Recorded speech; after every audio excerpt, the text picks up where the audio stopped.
Rick Perry's announced he's joined Team Dade at September 6, 2024, and these are your headlines. That's right. House Speaker Dade Phelan has announced he's hired former Governor Rick Perry as a new senior advisor. Now, Governor Perry campaigned for Phelan earlier this year as the speaker faced scrutiny from former President Donald Trump, Attorney General Ken Paxton, Lieutenant Governor Dan Patrick as well, for appointing, in part, Democrats to chair committees in the House, impeding the Republican Party of Texas's agenda and impeaching Attorney General Paxton. At a Phelan campaign event, Governor Perry declared that rhinos, or Republicans in name only, are, quote, sexy. Yeah, he said that. The governor also threw his support behind candidates who supported Paxton's impeachment. His new position follows the announcement of Phelan's new chief of staff, Mike Toomey, whose campaign finance records show numerous donations to Democrat lawmakers since 2015. He previously served, Toomey, as a chief of staff even to Rick Perry. And he's been a casino lobbyist, which has earned him, amongst his contracts and all his other lobbying contracts, between $3.4 and $6.7 million this session alone, so last year and this year. One of Toomey's largest clients is the Las Vegas Sands Corporation, which is trying to create a monopolistic casino gambling empire in Texas. He's also represented Texans for Lawsuit Reform, the group that advocated for Phelan's impeachment of Paxton last year. Notably, Rick Perry's name was on the byline of a Wall Street Journal op-ed, calling for Paxton's impeachment and conviction. The article was ghostwritten by TLR. And as of 2022, Governor Perry has warmed up to the expansion of gambling, becoming a spokesperson for the Sports Betting Alliance, a group lobbying to legalize mobile sports gambling in Texas. Perry will advise Phelan in a voluntary capacity until the start of the next session in January. That's according to an official press release. Phelan faces 3 challengers currently for the speakership: Tom Oliverson, Shelby Slauson, and David Cook.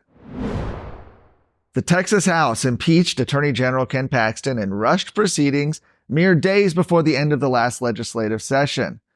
Of course, months later, the impeachment crumbled under even the lightest scrutiny while Paxton was on trial in the Texas Senate. The process was so flawed that Lieutenant Governor Dan Patrick, who presided over the impeachment trial as president of the Senate, later requested an audit of both chambers' expenses to serve as a guidepost for future legislatures. Now, a year out since that trial began, actually a year and 1 day, the House still has yet to disclose the cost of the impeachment proceedings. The Senate spent $435,000 during the 2 months of preparation and the trial itself. Lieutenant Governor Patrick is accusing Phelan of failing to be transparent with taxpayers after, quote, the House threw transparency and due process out the window. Those are his words.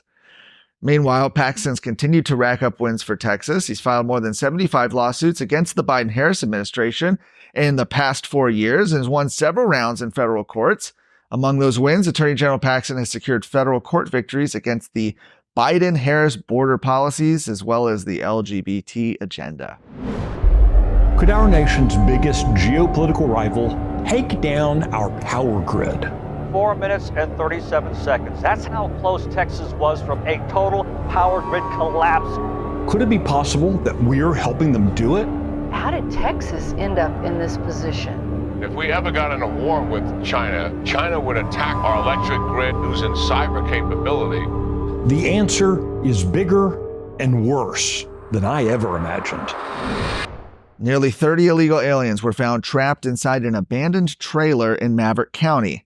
After receiving a call reporting the incident, deputies from the Maverick County Sheriff's Office discovered that the illegal aliens had been stuffed inside the trailer and sealed in. Suspects reportedly fled before law enforcement could arrive. According to Maverick County Sheriff Tom Schmerber, the trailer was located in the rear parking lot of an Eagle Pass gas station.